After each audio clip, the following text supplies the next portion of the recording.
बाप की दुआ और बद्दाह पहला बाप। गांव का नेक बुजुर्ग ये किस्सा है एक ऐसे जमाने का जब गांव की मिट्टी में सच्चाई, मेहनत और इज्जत की खुशबू रची बसी थी। गांव में एक बुजुर्ग है रहते थे जिनका नाम था हाजी अब्दुल करीम। वो निहायत सादा, नेक दिल और ईमानदार इंसान थे।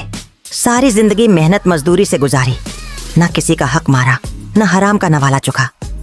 उनके 2 बेटे थे, करीम बख्श दुनियादार, थोड़ा मगरूर रहीम बख्श नर्म दिल। मगर कमजोर इरादे वाला अब्दुल करीम की दुकान छोटी सी थी, लेकिन उसकी ईमानदारी की गवाही पूरा गांव देता था।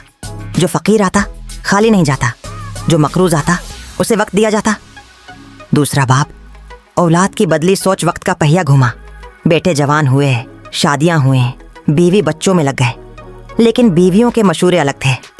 बाबा जी अब बूढ़े हो चले हैं, उनका जमाना गया, अब दुकान हमें संभालनी चाहिए। करीम बख्श की बीवी का लालच ज्यादा है था, सिसर जी को अब आराम करना चाहिए, दुकान के पैसे हमारे बच्चों के मुस्तकबल के लिए हैं। रहीम बख्श नर्म दिल था, मगर बड़े भाई की बातों में आकर वो भी बदल गया। वही है बेटे जो बचपन में बाबा के कुंधों पर सवार होकर गांव घूमते थे, अब बाप की नसीहतों पर हंसी उड़ाने लगे। तीसरा बाप का दुख एक शाम अब्दुल करीम ने अपने बेटों को पास बैठाया। बेटो, जो कुछ भी तुम देख रहे हो ये सब अल्लाह की दीन है, मैंने उसे तुम्हारे लिए संभाल कर रखा है, लेकिन शर्त है कि तुम सच्चाई और मेहनत का दामन न छोड़ो। माँ बाप की दुआ में जो बरकत है वो किसी खजाने में नहीं मिलती। लेकिन बेटे अब अपनी दुनिया में थे। बाबा जी, ये सब पुरानी बातें हैं, आज कल तो चालाकी से काम चलता है, दुआ से दुकानें नहीं चलती, दमड़ी चाहिए दमड़ी। ये सुनकर अब्दुल करीम का दिल टूट गया, मगर जबान पर सब्र था। चौथा बाप, जुल्म की अंतहा एक दिन करीम बख्श ने माँ को समझाया। उम्मा, बाबा जी को समझाओ, अब दुकान हमें दे दें, वो सिर्फ दुआ क्या करें, हिसाब किताब हम देखेंगे।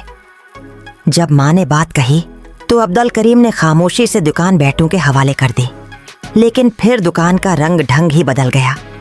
तवल में कमी दाम बढ़ाकर लेना कमजोरों को धक्के, सच्चाई की जगह चालाकी। ये सब देखकर अब्दुल करीम का दिल खून के आंसू रोने लगा, मगर अब उसकी सुने कौन। बिलाखिर एक दिन ऐसा भी आया कि बेटों ने बाप को घर से निकाल दिया।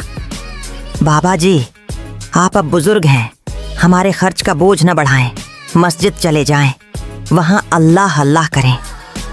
ये वो लम्हा था जब अब्दुल करीम के सब्र का पैमाना लबरेज हो गया।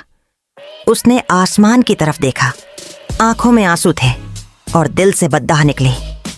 या अल्लाह, जैसे मेरे अपने बेटों ने मुझे बुढ़ापे में दर बदर कर दिया, तू भी उन्हें दिखा दे कि औलाद की बद्दाह क्या होती है। पांचवां बाप, बद्दाह का असर वक्त गुजरा, हालात बदले।